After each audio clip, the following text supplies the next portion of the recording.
welcome to Interfaith Insights. As always, we are sharing positive stories of positive faith, positive influence that faith has in people's life, especially during these challenging times. And as we go live today this is actually a pre-recorded show on the 29th of December. People will have just enjoyed their Christmas celebrations or whatever other celebrations they've had this time of year, and I hope everyone has had a wonderful time with the family. And I just remind you that, as always, you can catch up on previous episodes on the Edinburgh Interfaith Facebook channel or on our Facebook page or on our YouTube channel, and follow Twitter at Interfaith. Now, as always, I am joined by my lovely guests and co-hosts. We have Naseem Azad with us today. Hello, Naseem. Good afternoon. How are you? I'm well. Good. And Joe? Hello, Ian. Hello, Naseem. Nice to see you all again. Wonderful to have you. Now, on the last show, we were learning about the positive meaning behind Christmas and Hanukkah and other festivals in the Tis the Season special. And we've seen that at the core of these festivals is about bringing light, love and compassion into the world. And for me, at the core of all world religions is to teach us to be more loving and kind and to look after the most vulnerable in our society. And I think that, to me, as a Christian, is about the meaning of Christmas also is about looking out for those who are most vulnerable at this time of year.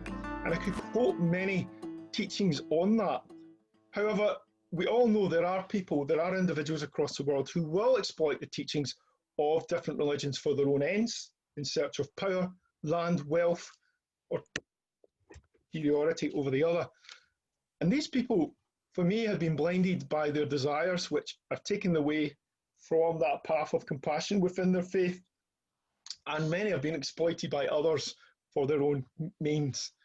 And today, when we look at the topic of unreligious freedoms, we'll be joined by someone I greatly admire, Rim Sarah Alouane.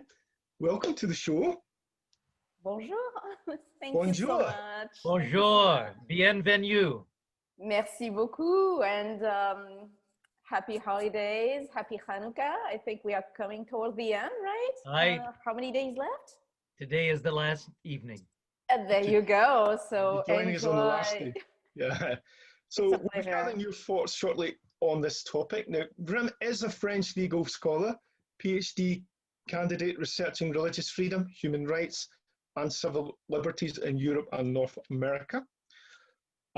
And as we know, some countries in the face of terrorism have taken the action of looking to limit the freedom of certain religions who they blame for atrocities, and recognising that at the core of all faiths are similar values, you could say, to the nation states, although perhaps in some ways you could say that at the core of our religious communities, there is more values in terms of looking for equality and justice in society to support the vulnerable. We will get into those questions later, and we will talk about whether it's ever right to restrict religious freedoms.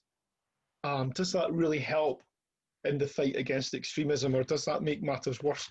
But before we go into all those deep topics, I want to share some positive news stories.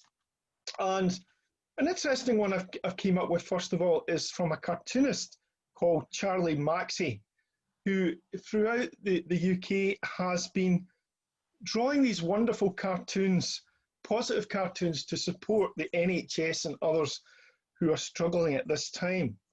After hearing from friends who were nurses, he drew these cartoons to frontline workers through the pandemic. His drawings are to uplift nurses, hospital cleaners, trash collectors, delivery people, shopkeepers, shelf stockers. And he's heartened to hear that some hospitals have been printing out his cartoons and putting them up on the buildings around the hospitals to inspire the staff, especially when they're feeling tired. To actually look at these posters really inspires them. And his drawings also help average citizens to have hope and gain a sense of perspective. He said, "I think we should, at Christmas, just raise a glass to how we have weathered it, and just don't give up, and remember that the storm ends, and it will end." So I'd encourage you, if you want to be uplifted, have a look for cartoonist Charlie Maxey's cartoons on Don't Give Up, The Storm Will End. Wonderful. Another lovely story I was reading came from Belfast. Now, I don't know about you, Joe, Nassim, or Rim, but there have been times where I've accidentally on the wrong direction when I've been going somewhere, maybe to do a talk or to meet someone. In fact, I remember once running late for a train and ending up taking a 2-hour train ride before I could come back. This poor woman in Belfast, Jacqueline Mason, she was hurrying to see her 79-year-old mum, Aileen McGrinn, who was in an assisted care facility. And she accidentally got on the wrong bus. Now, during COVID-19, the visits to care homes are limited in Belfast to only half an hour. So if you miss your schedule, that's it. And so she was really distraught. She started crying on the bus. She was explaining to the bus driver, "Look, I think I've got on the wrong bus and I'm going to miss the appointment with my, to see my mum." And actually, the bus driver, rather than saying, that's a shame, or sorry for that, or, that's just the way it is, he said, when the woman said to me she hadn't seen her mum in a long time, it just hit my heart. A lot of people have suffered this year, and you've seen on the news, people not able to see their mother or their father in their homes, and it struck a chord with me. I said to myself, I have to get this woman as close as I can to that home. And so he turned around to the other people on the bus and said, would you mind if I divert the bus and take this woman to as close as I can to the care home, and then I will take you back on your journey. And that's exactly what he did. And to me, that act of kindness is really what the holiday season should be all about. Wonderful. Absolutely. Amazing. Went out of his way to help that woman. And who knows? And the people on the bus. And the people on the bus, they connected as well and agreed. So absolutely. So I just think that's a great story. So I guess just highlighting that Alec Bailey, the bus driver there, is just a great example to bus drivers out there, just going that extra mile for people. And one last one I want to share. I'll mention this one to you, Joe. There's a new study, and this comes out of the States, in psychological science, which has found that people who are more enthusiastic and cheerful, what psychologists call positive affect, are less likely to experience memory decline as they age. So, and yourself, you always have that positive outlook in life, Joe. I think I like to think that you're not going to suffer from memory loss. There's a learning from us. Isn't that a nice story to think? It is. I'm smiling because I actually signed up for a memory study at Edinburgh Royal Infirmary because they found that professors of all the different professions have the least memory loss as they age because they're always using their brains, right? Wow. Do you know that I wasn't qualified to be in the memory study?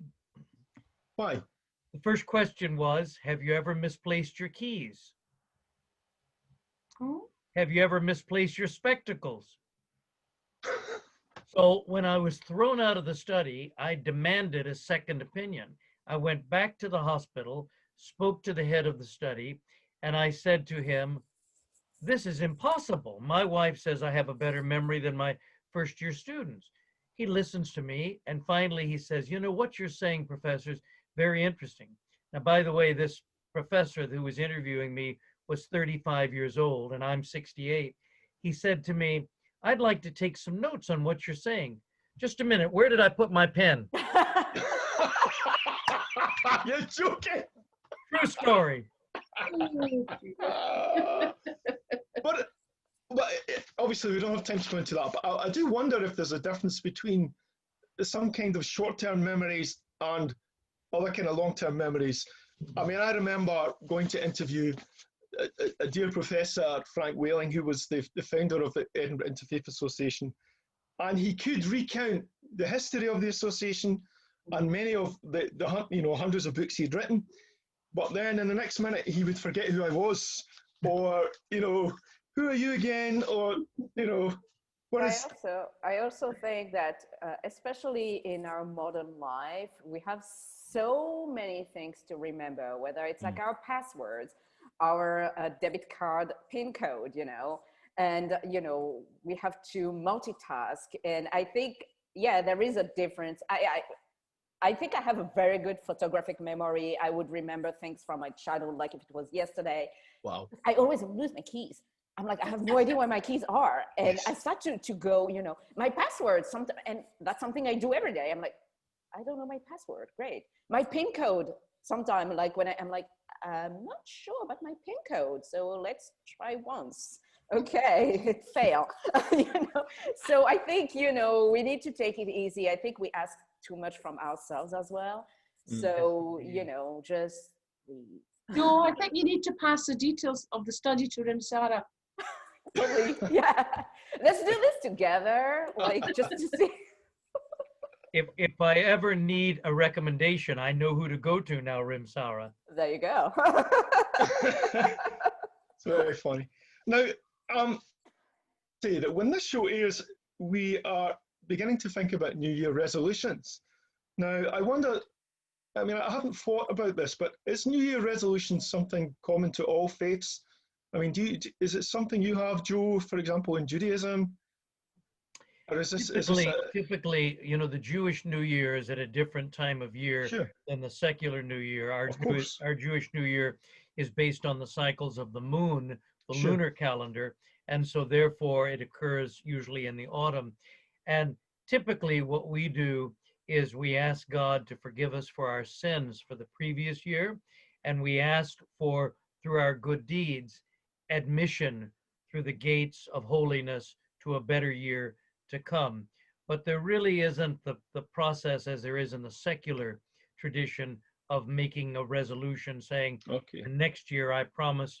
In other words, we don't get too specific, because if you get too specific, then you could get in trouble. Okay. Nassim, do you have such a thing as New Year's resolution?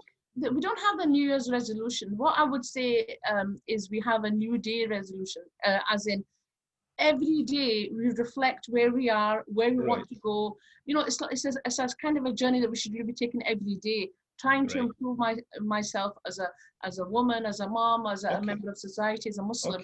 So it's a kind of everyday process to always try and improve. Some days it goes backwards, you're in reverse, but sometimes you go forward.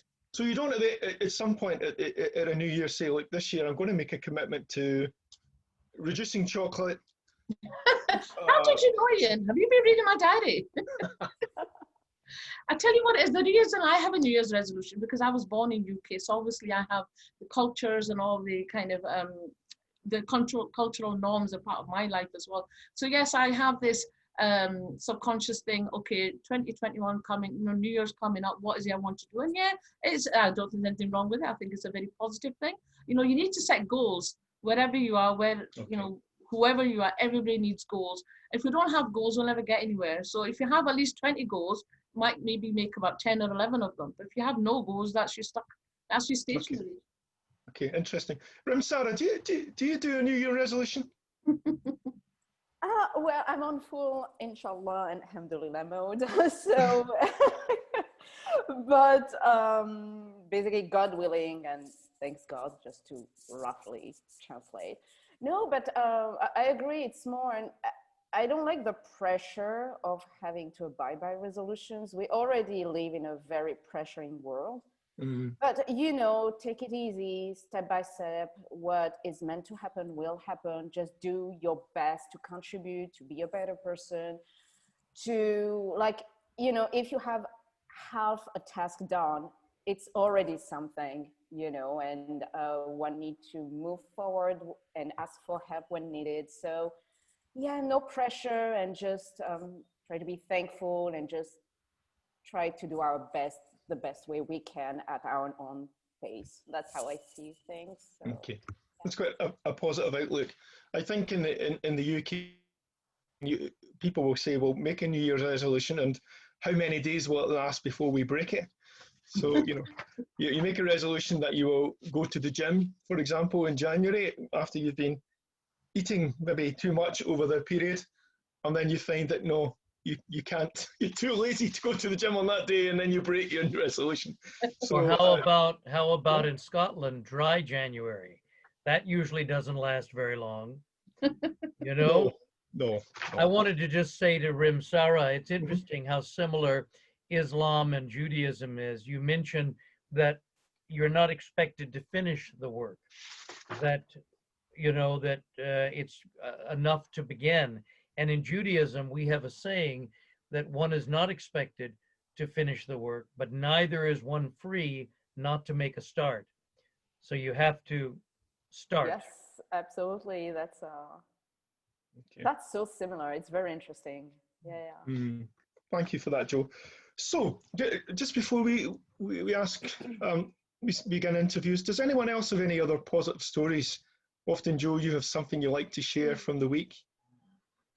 You know, there's so much positive news. From last week, the vaccine, which has now been delivered in Scotland, Rim Sarah, to 18,000 people, first aid, first responders, frontline people, and care home residents. So soon, inshallah, people will be able to embrace their parents again, their grandchildren, as I have not done for several months. So that's very good news indeed. Wonderful. Oh, it's wonderful. I don't know if you know, Sarah, that the second person in Stratford to receive the vaccine was someone called William Shakespeare. Oh, well, did he travel through time and space? I wondered if everybody in Stratford is named William Shakespeare. It's like Muhammad, you know? Is Exactly. Everybody is named William. Yeah. I did wonder if it would be good for tourism if we had chosen this person first, but it was quite good.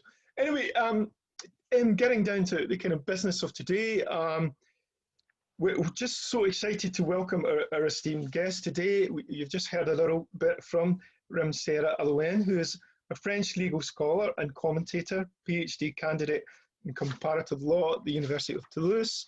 In France, her research focuses on religious freedom, civil liberties, constitutional law, human rights in France, Europe and North America, and her work has been published by leading outlets, including the Atlantic Council, Brookings Institution and Foreign Policy. And before we dip into some challenging questions, I think Naseem, you wanted to ask some questions about Rim Sarah's background and really what's inspired her to be where she is today. Exactly. I mean, Ian's listed a long list, alhamdulillah, of all your accolades and your achievements, you know.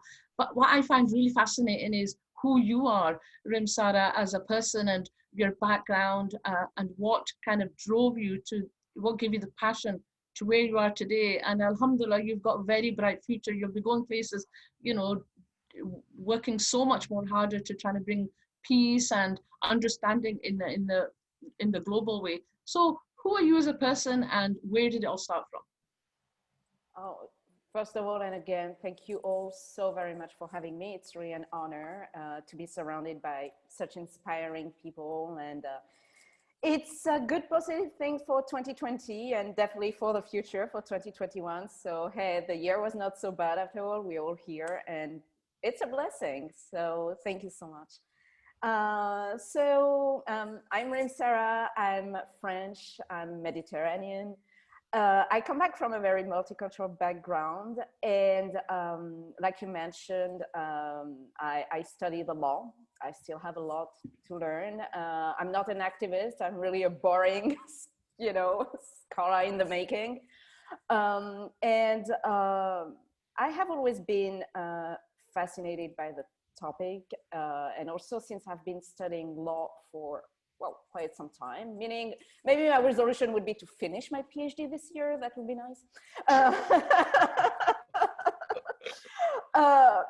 I have always been fascinated by the way law as a product of society can protect people as a whole, regardless your background, religion, belief, etc., etc. But how law can also be a tool to hurt people. And as a citizen, as a woman, as someone who studied the law, I feel like I have this duty to try to bring some education, to try to tell people and politicians, like, be careful, we have a past, we have a future, we need to make the present right with the tools we have. And yeah, I mean, I have always been allergic to inequality as a whole. Injustice is something that really triggered me. And yes, it's my duty to use the tools I know how to use, how to manipulate, how I understand these tools to maybe contribute at my very, very modest level to make society and the world a little of a better place, even though you have many people who are far more awesome on the ground. I have the privilege to do so. So I'm trying to use my privilege for the better good, I guess. So I'm trying, it's in the making. When was it you, so what was trying to get asked was when you were younger, a lot younger, when did you first realize that you want to make a change? Because these kind of details are very interesting for me to ask. Oh, absolutely. So I'm French of Algerian background. I identify as a Mediterranean. I navigate through this vast Mare Nostrum, right? The sea that connects countries and people. And I have seen racism, I have been through it, I have friends who have been through it. And it's so funny because recently I was looking for something in some old photo albums, and I found, when I was in middle school, it's really silly. I started a newspaper. It was the first time like someone would, I mean, newspaper, right? I mean, I was like 11, so it's not, I mean, and the first article I wrote as an 11-year-old girl was about racism and how wrong it was. Wow. Because of my experience, because of the experience some of my friends went through. And when you have this diverse background, when you know that something is wrong, and it started in primary school and with kids, but of course, you know, it's not kids, usually it's the parents, right? Kids are innocent in the whole process. I felt it was wrong, and I felt that I need to make a point. So yes, I'm a bit stubborn too. And, you know, with the years, like I wanted to study the law and politics. I wanted to be a journalist to, again, try to do something, and a diplomat because I wanted to save the world, you understand? Like I was sure I could, yeah, I was easily disappointed, but, and one thing leading to another, of course, your childhood impact your future. But again, I was lucky to be surrounded by my family that encouraged me. I know it's not granted. So again, I have some knowledge, and with time, I decided to use it to maybe make society a little bit better. So, but yes, of course, when you come from a diverse background, you will at some point be affected by it. You will see that some stuff that people in the majority will not see because they're not necessarily affected by it. And I have always been taught to speak up. Again, I come from an Algerian background. If you know a little bit of history, you know that injustice can lead to a lot of really horrible stuff. And I'm not just talking about Muslims here. I mean, like we have a very diverse panel. You all know what I mean. And I have always been told to always speak up when you see that something is wrong. Because yeah, it might hurt you in the short term, but in the long term, you will be on the right side of history. So of course, I'm not pretending I know everything. I'm not pretending I'm going to save the world, but I really want to use my knowledge as a legal scholar, as an academic, as someone who is finishing her PhD, trying to bring this education, try to connect people, try to connect with people, learn from people. I'm still learning. I don't know everything. I don't pretend I do. And voila. Thank you. Okay. That was very inspiring. Just to have the impression from just that very young age of age 11, doing that newspaper, and obviously, I think there are people who you feel are destined at a young age who are going to do what they can to make a difference in society. And I think you have been doing your utmost to challenge things at a high level, and I think it is making people sit up, and I think hopefully ultimately it will lead to positive changes. Now, looking at the French context, obviously it's been very challenging. In France, there have been 3 recent horrific attacks, and for people looking in from the outside, obviously the government has a very difficult job to try and deal with the problem. I know it's labelled the problem as being political Islam or radical Islam, and it's looking to try and take some kind of action to deal with the issues, and it's brought in reforms that are increasing restrictions or are looking to increase restrictions on religious freedom. For example, drawing up plans to reform the constitution and relationship between the church and the state. And you're the expert in this. Obviously, since 1905, there's been a clear distinction, and faith groups have been given certain protections to practice their faith safely without interference. So, I'm wondering about this approach from the government. Is the question, is it right to limit religious freedoms? Can this really ever have a kind of positive effect? Can you maybe, what do you think from your position in the French context? I know the government is in a difficult position here. It's a vast question for sure. First, I need to maybe bring some element of context, because France is a very misunderstood country, right? Maybe there is a barrier of language, the barrier of culture, even for the French, by the way. When we come to laicité, for example, that I will try to explain briefly, even the French actually are confused with the notion, and which speaks volume actually about the way we deal with it. So first of all, you need to understand that France has always had extremely tumultuous relations with religion, to say the least. Starting with the Catholic Church, and that's the reason we have the kind of legal framework we have today when it comes to the management of state and religion. To make it simple, the legal framework we have today is a response to years of having the Catholic Church basically having power over a country. So during the revolution, there was this idea already starting, to be born, that state and church should be separated, and the notion of laicité. Fast forward, of course, I'm not going to get into details. Sure. In 1882, what we call les grandes lois sur l'éducation, so the great law on public education, were adopted, and the idea really was to remove any Catholic influence on education and replace it with civic education. And that's where the idea of laicité was really born, it was really for school, especially because that's where you're going to train future citizens, right? Fast forward 1905, the law on the separation of churches and the state, which, funny enough, does not mention laicité. Nowhere in the law you find the word, but this law basically make laicité into a legal, having a legal status. And the idea really was very simple. It's a very liberal law.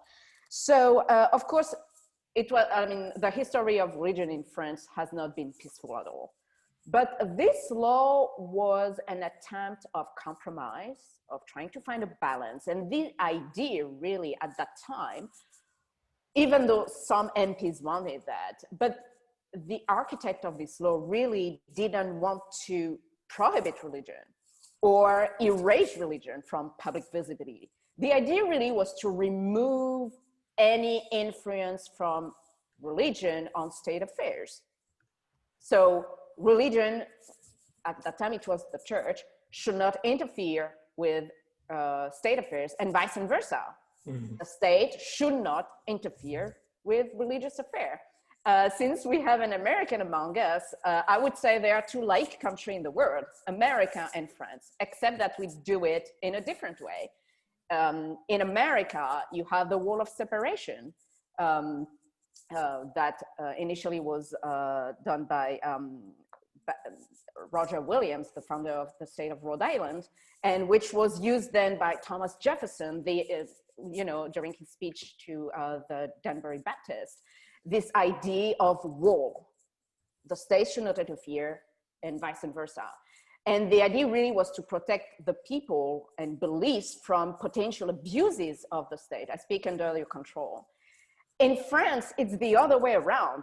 We try to protect the state and in fine, the citizens from potential abuses of the state because of the history.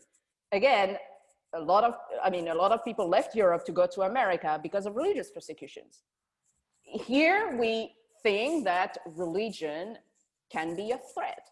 And if you see the history of the Enlightenment, it's the history that reason should prevail over religion, which is seen as something obsolete and dark and that could interfere with the reason, right? Just to make it simple, go straight to the point. But anyway, meaning so that so in that law, the idea was religious neutrality has to be imposed on the state and civil servants so that freedom of conscience and freedom of religion of the people should be guaranteed and protected. So two things, religious neutrality and protection of freedom of conscience and religion. So, for example, civil servants in France are not allowed to wear any kind of religious signs or to display their religiosity. So you're not allowed to wear a kippah, a cross, a hijab, or a turban, etc., because you are the state, right? However, people, so private individuals, do not have that neutrality imposed upon them. They are free to do and express their religiosity as much as they want, but there is a limit as long as public order is not disturbed. It's another matter for another, but that's really the idea. Meaning as well that the state does not fund religion. But of course, that's the principle, and you have tons of exceptions, and that's the problem. Now for the fun fact. Laicité does not even apply on the whole French territory. It's something that people tend to forget. Even our government will like, laicité is the cornerstone of our nation. Well, in Eastern France, laicité does not apply. We have a Napoleonian concordat because of history, because of the very complex history Alsace and Moselle went through. And in Alsace-Moselle, the ministers are paid by the state. And three religions are recognized: Catholicism, Protestantism, and Judaism. In many overseas territories as well, for example, Guyana, Martinique, etc., we have a similar kind of concordat. So that's another fun fact. When it comes to the funding of religion, well, you have to know that every single religious buildings, and of course there will be Catholic religious buildings because, history, built before 1905, so before the implementation of that law, the state can fund them to protect them and, renovate them, etc., etc. So it's more complicated than what we think. But anyway, without getting into details, what you have to understand is religious neutrality applies upon the state and not upon the people. But fast forward, we have a colonial legacy. And at the end of decolonization, and especially the decolonization of Africa, and more specifically North Africa, we had an influx of immigrants who came in the 70s-ish to work in the country. So the face of France changed, right? It became multicultural. France is one of the most multicultural country, and has one of the most important population of Muslims. And it has been 30 years approximately, and it has been accelerated in the last 10, 15 years, where laicity has changed. Or shall I say, has been, and that's what I call the weaponization of laicity. From a very liberal tool where basically still aims at protecting people's conscience in freedom, it has been used and misused by our political elite, whether it's the right wing, but also the left wing. So it's really across the political spectrum, where it has been used as a tool for political identity, and also to target a certain part of our population that we deem incapable of integrating, whatever that means, the Muslims. And of course, you have to understand history. You have to understand the history of colonization. You have to understand the history of post-decolonization. And more and more, laicity is used, or our politicians, our legislators, our government are trying to use laicity to target the visibility of religion, and especially Muslims. But as you understand, everybody will be affected because you cannot legislate against one specific group. It will be deemed discriminatory.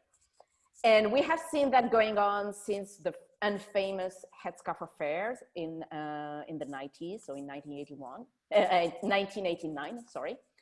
And in 2004, for example, in the aftermath of these very controversial cases, basically the story was that a bunch of female students in northern France were expelled from school because they were wearing a headscarf. And it was deemed violating laicity, even though laicity religious neutrality did not apply to students. It applied to professors and teachers.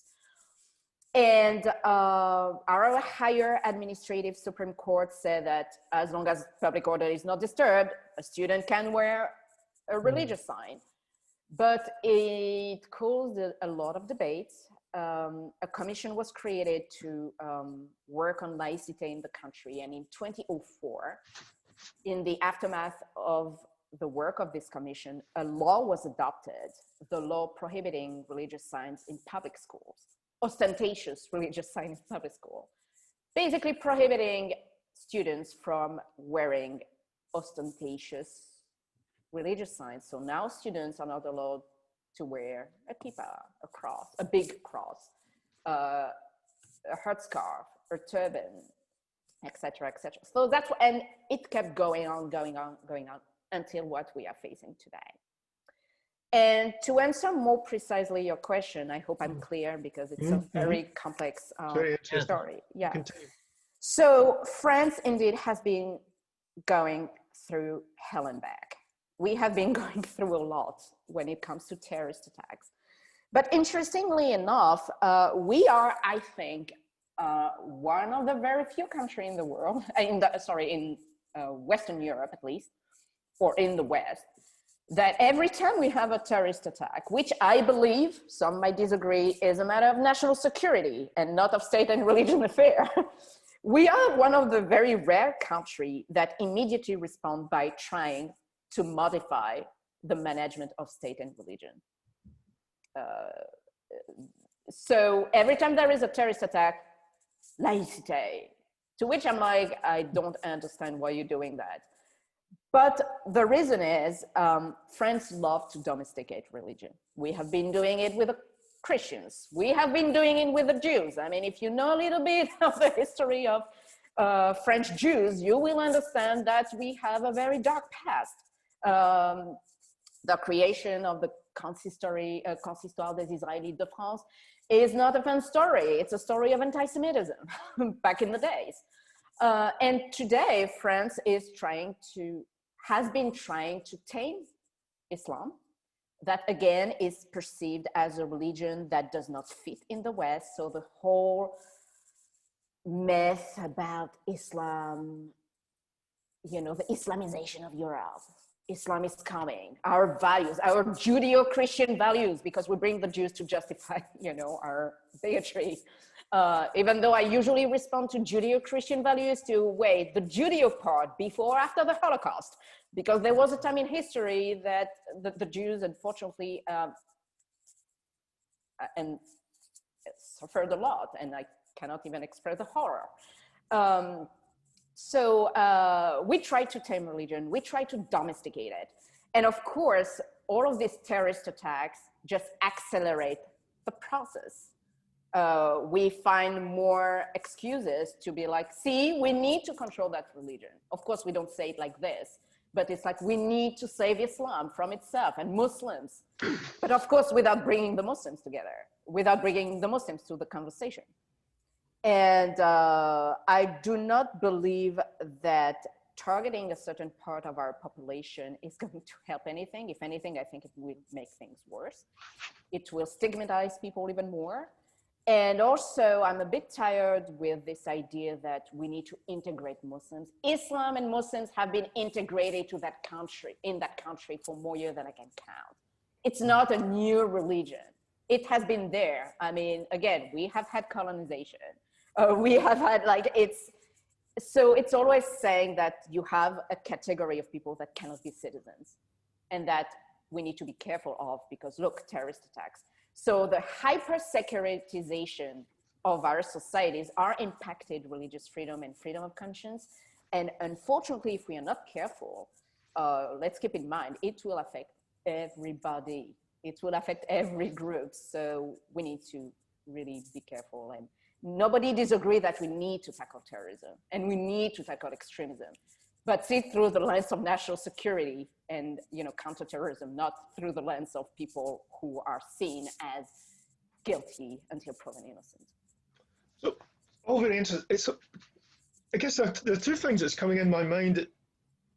It's such a different context here. First of all, this notion of neutrality is very different from what we would think of in Scotland because there's a bit of me if I was to say in Scotland, everybody has to remove their kippah or their turban or their hijab because we're being neutral, actually be seen here as being discriminatory and actually saying you're not allowing people the freedom to express who they are.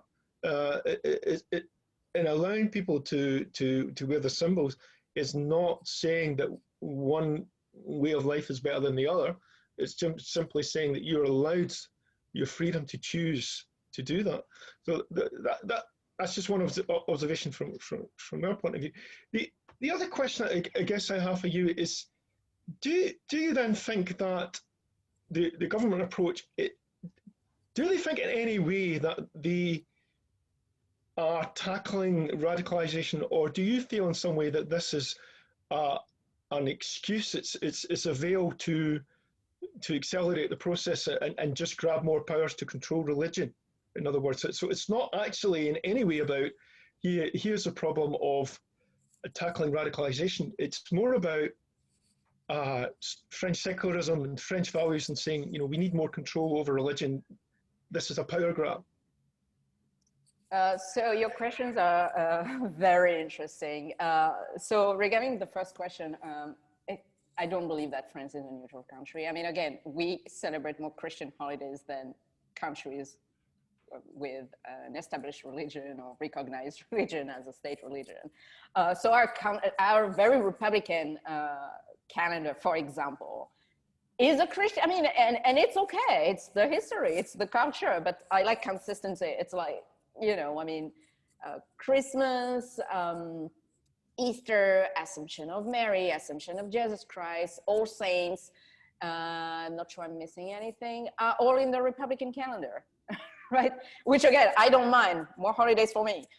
But at the same time, you will still have other groups that, will have to go through legal process if they want to take extra days for their own holidays that can be denied, for example, if the service will be disrupted by their absence. So it isn't fair. It absolutely isn't fair. When it comes also to the funding of religion, yes, every building before 1905, well, guess what? You will have a huge chunk of the population, and not just the Muslims, who won't have the same quote unquote advantage. Sunday is supposed to be, the day where we rest. There is a historical reason, but we will use the cultural element. It's like, it's cultural. I'm like, yes, but no, it's not. I mean, I'm sorry. So, regarding the very notion of neutrality, it's the difference between officially multicultural countries, or, you know, and what we call universal ones. So multiculturalism, for example, in France is a very bad word. We are not America. We are not Great Britain. Even though we are one of the most multicultural countries in Europe, we do not recognize minorities in France, for example. There is one people, the French people, right? So the idea is like, we do not recognize and protect you as a separate entity, but we protect you as a human, which on paper is great. I mean, I have nothing, I mean, in theory, amazing, yes. Why would I be like considered as like just an element of something so much bigger? But the problem is, in reality, we all know it doesn't work like this. You have people who will be discriminated against because of their skin color, because of their ethnicity, because of their religion. And we have report after report saying that. But we keep saying, we cannot be racist. The police cannot be racist. The government cannot be racist because we don't see color. We are the colorblind nation. I'm like, on paper, yes, but we don't abide by what we preach. So it would be nice to have an universalism that basically is not racist. You know, that takes into account the fact that we are a diverse country and diversity should not be a threat. And because again of our history with the Catholic Church, we see neutrality as invisibility of religion. Keep in mind that here, religion is seen as a threat. And the idea for civil servants to remove any religious visibility is because we still believe that having a religion can impact on, you know, the service delivered by the state, as in, who tells me you will not respect the principle of equality between citizens because of religious affiliation? So you are from XYZ religion, you have someone you don't like because of your religious belief. So are you going to treat that person equally? I'm playing the devil, like sure. I lost my word, the devil's advocate. Yes. But that's the idea. In more I mean, I don't like that word, but like quote unquote Anglo-Saxon societies where literally the state is built on diversity, right? Whether it's Great Britain, whether it's Canada, the UK, I mean, I already say Great Britain, but Canada, the US, Australia, et cetera, et cetera. The nation was built on multiple states, you know, and diversity. And of course, it was impossible to make it a uniform state with uniform rules. It was impossible. In France, the notion of minority, like for example, we do not have statistics on minorities. They're unconstitutional. I understand, but also, I mean, again, we have a history. We did statistics on minorities during World War II, I mean, in the 40s against the Jews, and we used those statistics to send them to concentration camps. You know, so, I mean, I understand why. But at the same time, we don't have numbers to exactly measure the amplitude of discrimination. We have ideas. There are, you know, there are some very regulated exceptions for academic research. But I also think that allowing the stats too will open a Pandora box to see that the problem is even bigger than what we think, you know? So it's complicated, that's what I mean. Yeah. And I think it's a vision, it's cultural, really, the way we see neutrality, but in the end, there is no such thing as neutral secularism. If you look at the history of secularism in general, by the way, I didn't say that, but I don't translate laicité with secularism. For me, laicité is a form of secularism. So I think it's not exactly accurate. But if you look at the history of secularism as a whole in Europe, it's not a history of neutrality. We use neutrality as an excuse, but the idea really was that the reason has to prevail over religion because religion was seen and perceived as something dangerous. Of course, after that, nations took different paths.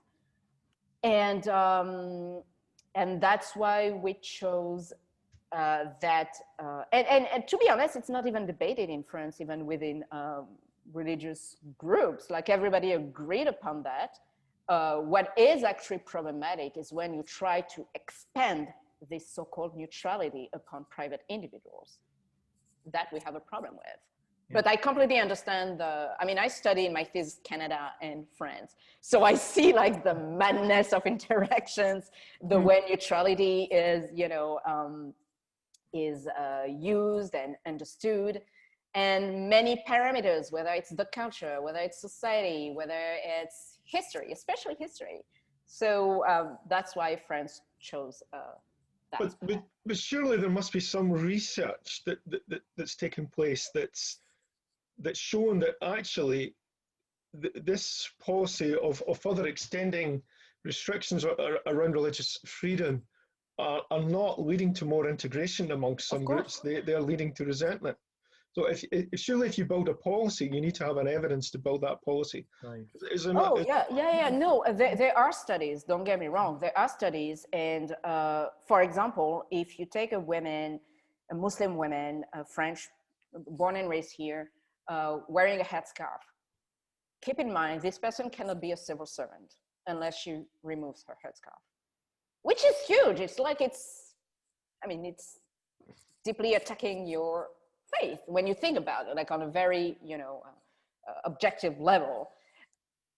She will have less chances to find a job, even in the private sector, because her headscarf will be seen as threatening and as violating neutrality. She will face more discrimination regarding housing. And not just Muslim women wearing a headscarf, like you can extend that to other groups, like people with certain types of names, like, I hate that expression, but foreign sounding names. So you will get more chance to get, an apartment, rent an apartment if your name is François, than if your name was, Mamadou or Muhammad or, So there are actually our ombudsman, the defender of rights, last summer released a report, a very terrible one, saying that about discrimination in this country and how there are a huge part of our population who, due to their background, their, the way they look, their ethnicity, etc., are being seen as outsider of the Republic, victims of racial profiling. Something that the state still denies, by the way, so which is extremely problematic. There are reports, the discrimination are increasing. And unfortunately, and it's very interesting because Macron in his, in one of his first speeches, like regarding tackling terrorism and so-called separatism, admitted it. He admitted it, and yet nothing has been done. The first separatism is when you treat a certain part of your population differently because of who they are. So of course, the more you discriminate against a group of people, the more this group of people will withdraw from the national community to basically find a safe space. And that's where problems begin. You can't talk about integration, whatever that means. First, we keep talking about these people as non-integrated. Integrated to what? They are born and raised here. And second, we keep talking about integration, but without giving the same chances as other people because of their religious belief, the way they look, etc. Look at police brutality. It's a topic at the moment we're talking about in France. Who are the first victims of police brutality? Guess what? It's people in the banlieue, in the ghettos, who are Black or of North African background, often males, and who keep being controlled by the police multiple times a day. So it's this, I have always said that France is a country in denial. I think we honestly believe that we are the perfect society and how every single society should be. I mean, that's why we started colonization, really. This evangelism of the country of human rights, even though we are the first country to violate human rights. But the problem is we are so blinded by those ideals we are not able to abide by or to respect, that now that people have a voice, whether it's through social media or because foreign media give a voice to these people, the narrative is shaken. The government is not in charge anymore of the one narrative it was able to keep for a long time. And I think that's why it's causing many issues at the moment. Joe, I'd like to bring you in. I was just going to bring you in there, Joe. Thank you. I just wanted to ask, our Scottish government, Rim Sarah, is now considering hate crime legislation. Does the French government have any type of legislation that would be described as hate crime legislation? And do you believe it's needed? So actually, I have a question for you before responding. When you say hate crime, are you talking about hate speech or really hate crime as in, for example, assaulting someone due to their... It's written in a very broad way. In fact, part of the debate is, can we use the term inference as hate crime, that it's inferred as hate speech? So in the broadest sense, hate crime, hate speech, does France have similar legislation, and do you believe it's needed by governments? So we do, so I will have to separate, because I mean, hate speech and hate crimes. So we definitely have legislations, whether it's on hate speech, and I think it's really across Europe in general, contrary to America, where basically free speech is unlimited, because there is a First Amendment. So as long as basically you don't act upon, your belief, like, you can be a Nazi basically and believe in the horrific Nazi rhetoric, as long as you do not kill someone because of your belief. Like basically you can, take a megaphone and say you're Nazi. It's your First Amendment right. It's not the case in Europe. In Europe, in I think most countries really, at least in Western Europe, you have certain types of speeches that are criminalized. So in France, for example, we have an offense to, the offense to national symbols. So insulting La Marseillaise, or our national anthem, or, burning the flag is an offense that can be punished. So contrary to the popular belief we want to make people believe in, freedom of speech in France is not unlimited. It has restriction, and the restriction is always the same thing. It's public order. Now regarding free speech, it's very complicated. It's extremely complicated. Yeah, so regarding hate speech, for the French case, it's very complicated. It's horrific. So we do have hate speech laws, but for a judge, when a case goes before court, it's extremely complicated, because there is a very thin line between hate speech and freedom of speech. So basically, whether it's domestic laws or even the European Court of Human Rights in Strasbourg, the idea is always to try to find a balance, conciliation between indeed protecting people against hate speech, when you target a group because of who they are, and also freedom of expression. So we have a right to blasphemy. We don't have like blasphemy laws. And for these cases, it's always complex. And so far, the jurisprudence, maybe besides one, a very couple of cases, has always been the principle is freedom. Now, regarding the exception, it's very tough. Is this group particularly affected? Is this group really, is this kind of speech going to stigmatize and hurt a very specific group? Most of the time, for example, if you take caricatures, most of the time freedom prevails. Yes, a judge will basically tell you, yes, it's disgusting. Yes, it's offensive, but we have a right to do that in this country.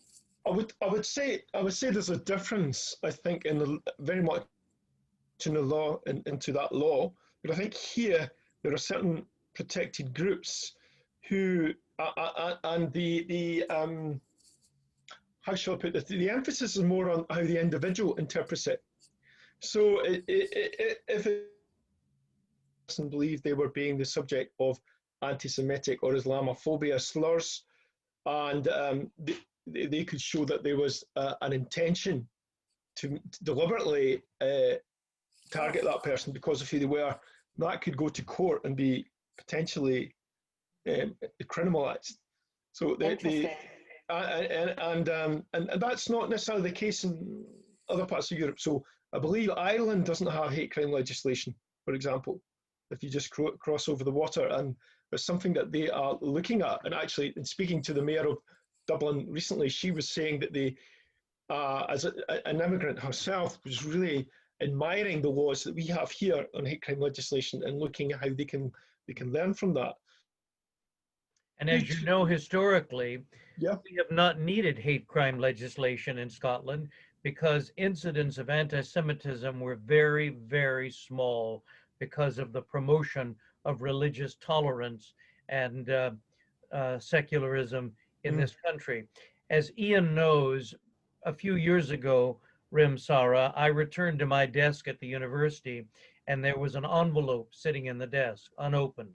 I opened it and found a 7-page letter filled with the most horrible, horrific anti-Semitic statements and threats I've ever seen. I immediately thought, should I tell anyone? Because if I do, it might encourage more acts like this. It will certainly frighten my wife, my children, my grandchildren. I'll become a target. But I decided that it was necessary to report it to the police because of the importance of statistical reporting. As you mentioned earlier, France may not keep these type of statistics, but here we feel like it's important. And so Police Scotland agreed to meet with me, but they took 3 months to arrange that meeting. And they said it was because they had a short workforce because of illness and so on. When they did meet with me, the first thing they did, Rim Sarah, was to ask for my own fingerprints. And I asked, why are you fingerprinting me? And they said, because we have several incidents of individuals trying to promote their own agenda by sending these letters to themselves. You can imagine how that made me feel. I'm so sorry. Finally, Police Scotland said, we'll get back to you with the outcome of this. To this day, 5 years later, I've never had a response. But to close this story, I was in the Scottish Parliament last year, and a Muslim woman, dressed not unlike my friend Nassim, told the story of being in the Highlands on holiday and being physically and verbally attacked because she was a Muslim woman. And this is in the country that has adopted me and that I have adopted, that I love dearly. And so I, for the first time, publicly told that story that I've just shared with you. And this is the first time I've told it to a wider audience on this program today. So my question is, what can the people of Scotland learn from the people of France that will help mitigate or reduce incidents such as this? Regarding hate crime, we do have an often, it's a crime, actually, incitement to racial hatred. It's punished by the law. Actually, it's very interesting that you are mentioned. First of all, I'm so sorry. It's despicable, it's disgusting, and I hope justice will be brought one day, because this isn't acceptable. You have my full support, really. So 2 days ago, it was because of an Al Jazeera report, actually. So there was, I think it was in 2018, a group of neo-Nazis in northern France, I think it was in Lille, who attacked a woman. She was Muslim. She was not even wearing a headscarf, but anyway, they attacked her. They were spreading Nazi, yelling at her Nazi garbage, and anyway, nothing was done until Al Jazeera basically did a report on this, and that triggered a investigation, etc., etc. And yesterday, these neo-Nazis were like, no, we were drunk, we're not like that. Even though there was an investigation showing they were part of like those neo-Nazi kind of groups. And they were condemned for incitement. Actually, they even have to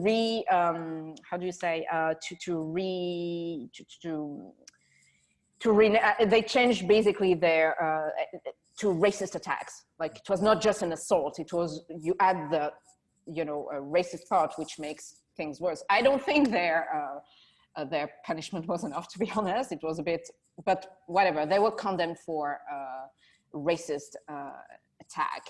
So we do have these laws. Clearly, when someone is attacked because of, you know, their religion or their color, etc., there is a, it's criminalized. We do have laws about this, definitely, fortunately.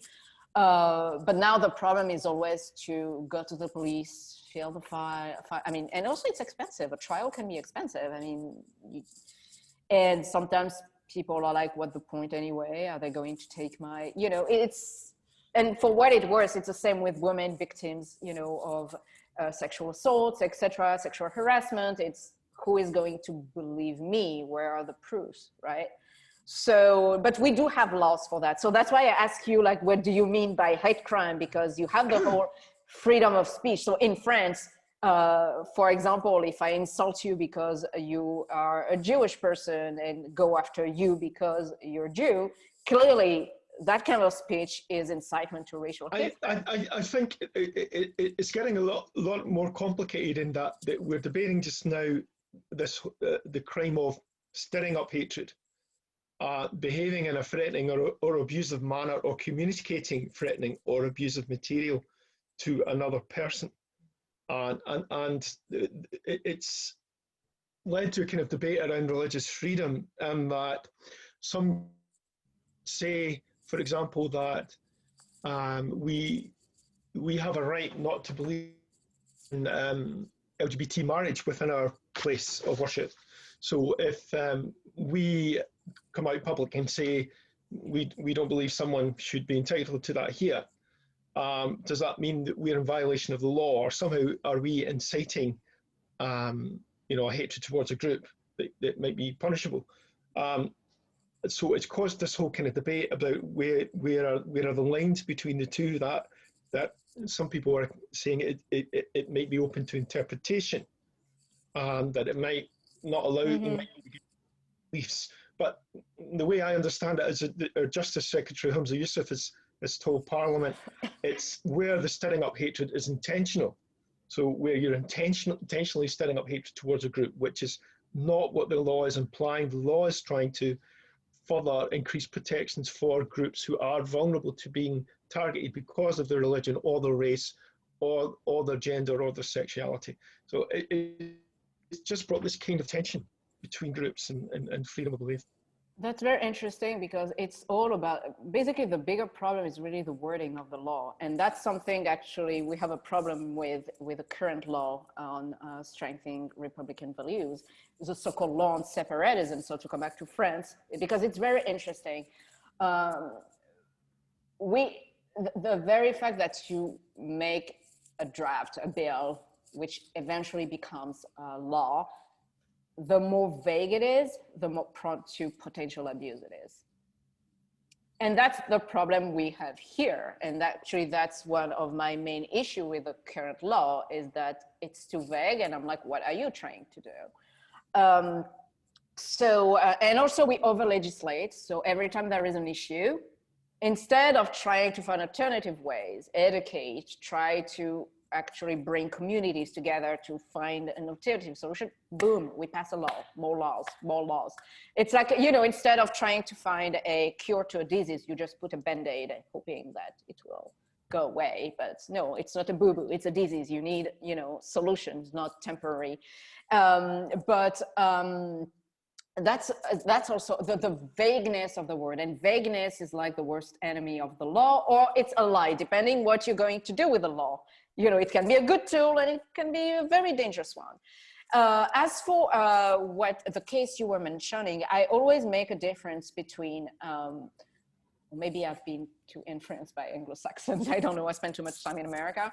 I always believe there is a difference between what you believe in and the actions. Nobody can police your thoughts. It's your freedom. I mean, not you, but like someone's freedom. Like you believe and you think whatever you want to believe, even the worst. Like I cannot stop you. I can maybe educate you. I can try to bring you information. But if you believe in something, it's your feelings. And then you have the actions. Like if your actions actually are going to hurt a certain group, I believe that your freedom stop when other people freedom start. You know what I mean? I think some of the difficulty is around judging intentional, potential to incite, which has caused some of the debate here. So if I give you a classic example, of a few years ago, there was a young man here who taught his pet dog, every time he said, Ezekiel, gas the Jews, the dog would jump and the dog would pretend to do a salute. And he would put that on YouTube. Now, here, that was punishable by law. I don't know whether in France you would say, well, physically hurt someone. In some countries, they may interpret that differently. But in our country, that was seen as a crime because he had, he broadcasted it. He had broadcasted it. Yeah, it would be a crime in France because it's incitement to, because you didn't keep like doing that in your house, in your garden, like as disgusting as it is. He tried to argue that was it was his freedom of speech. It was comedy. He didn't mean it. It wasn't So yeah, there is a thin line, basically. It's always, and that's why I was saying like freedom of speech before a judge, it can be really, really borderline. It's always like, so it's complicated. And the vagueness actually is what actually is more, I had a similar experience when I was 11 years old. You started by telling the story about the seminal experience that changed your thoughts at 11. I was at my father's hardware store, a small store in Dallas, and I looked up and I saw men dressed in uniforms and they were marching in the parking lot. They were members of the American Nazi Party. I'd never seen this before in my life. And I turned to my father and I said, how can this be allowed? And he said, freedom of speech.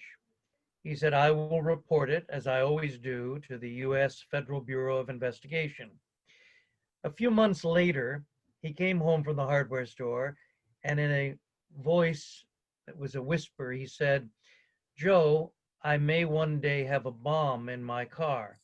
So if you ever see a wire on the bonnet, the hood of the car that's broken, don't go near the car, and I won't be starting it. I will report it to the FBI. And I thought to myself, as a young man who never experienced any anti-Semitism in school or university, how could my father have the courage and the respect for freedom of speech to put up with that? And what you've described today has really helped me see the balance between, as you say, thought and action. Thank you, Joe.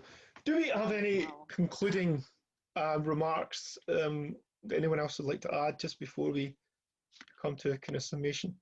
Nassim, is something you'd like to add? Yes, I was watching your video on berets are okay and headscarves are not. There's so much to talk about in that video, but you've already touched on statistics and the fact that there are no statistics. Now, if there are statistics, cases can be built, legislation can take place. Obviously, is there any changes for that in terms of having laws set up, any movement? And because remember, it's a constitutional change that needs to take place for that to happen. Is that correct? Well, there have been discussions regarding the statistics last year, I think. It's ongoing, but I must admit, even though I think we need those statistics to have a good overview of what's going on, I'm also afraid of those statistics. Like, I think, and I'm speaking as a French person here, as a citizen, just forget about the law just for 3 seconds. because I have seen what politicians are trying to do. Like we have a lot of far-right mayors. I'm thinking especially of one who, I remember a case especially, so it was in southern France. He was trying to prove that France is going to go through a great replacement, which is really a white supremacy theory that basically Muslims are coming to replace the whites, and the whites are in danger, etc. Judeo-Christian values, quote unquote, please, because I think it's a horrific expression. You know, the Muslims are coming, whatever. And he basically tried to have lists of Muslims, the names of kids he believed were Muslims because of the names. To prove that, like eating at school, you know, the school canteen, the cafeteria, to be like, hey, see, look, too many Muslims. It's illegal, by the way. It's completely illegal. It's unconstitutional and so on. But despite of, it was a buzz, right? It was just to boost his, you know, his character. And I'm like, imagine for 1 second if we allow that, even for the good reasons, because again, I do believe we are lacking, we need those numbers for like studies and to make things better. At the same time, when I know our history with religious persecutions, at a time when I know what we did to the Jews with those numbers, what we can do in the future, and again, look at what we are going now with this law, which I believe is extremely problematic and will curtail civil liberties as a whole even more. Do I want those numbers? I have mixed feelings, honestly. I don't have a, you know, decisive answer to give you. I don't. I think it's extremely complex. We need to be careful, but clearly we need to do something. So I don't think that amending the Constitution will lead to anywhere, really. I mean, you can amend it as much as you want. Again, if you don't cure the problem from the roots and admit that we have a problem, you can do anything you want. You can take syrup, you can put a Band-Aid. Maybe it will be okay for 1 month, but then problems will come back again. And again, we were talking about terrorism, and all we are talking about is läicité, Muslims, and separation of church and state. I'm like, nobody's talking about how our intelligence failed to protect us, even though we have a very strong legislation when it comes to fighting terrorism and national security, etc. I'm like, I don't understand how this will help in the future, because in the end, you still have terrorists, whether it's like Islamist terrorism or white supremacy, extremism, etc. They both get radicalized. They both get radicalized the same way. They all feed each other. And yet people who just want to live their lives are paying the price for it. So what kind of society do we want to live in, really? Thank you. And I think that's brings us really neatly towards the end today. Thank you so much for your time. I think we could have went on this afternoon and been here all day, really getting into deep issues. For me, the heart is some people who are trying to rewrite history, and they have their own narrative to write. And instead of looking to value the contribution of every member of society in every group, they are looking to seed division. And that's part of how they maintain their power, and they have a position that they want to follow. And we need to do what we can as people of faith in a wider society to challenge those kind of narratives that unfortunately we're increasingly seeing around the world, because the real narrative has to be about recognizing that every individual and every group has a contribution to make to society, and that we are stronger for our diversity, and we are stronger together. And for that togetherness, we can make the world a better place and start to tackle the social inequalities that we all have. And once we get to do that, then hopefully there is less ammunition for those who can radicalize. Because once we have a fairer world, there are less opportunities for those. Rim Sarah, it's been a real pleasure and a real delight to have conversation with you, and I do hope we have a further conversation at some point in the future. And I hope that you're having some time off over the festive break, and not we stressing too much on your PhD during that time. But thank you so much for joining us today. And Joyeux Noël, Joyeux Noël. Joyeux Noël. Yeah, happy holidays. And if I might add something else, you know, very last word, you have what politicians do and say for political reasons to score political points, and you have reality. And there is a huge gap between everyday's life, people trying to make society better, live together, live their lives peacefully, and politicians. And sometimes I think we need to mute the voices that are so toxic just to focus on the people. And trust me, it's another narrative and a better one. So there is hope. When there is a will, there is a way. So let's be hopeful for the future. Of course. And can I just say to everybody out there, just have a happy new year to you when it comes. And many of us are hoping that 2021 is going to be a better year than is past. So love to everyone out there and their families. And importantly, just stay safe. And as we always say, Joe, keep the faith. Thank you. Thank you so much. Happy holidays. Thank Take you. care. Stay Thank you safe. so much. Au revoir. Merci beaucoup. Merci. Shalom, salam.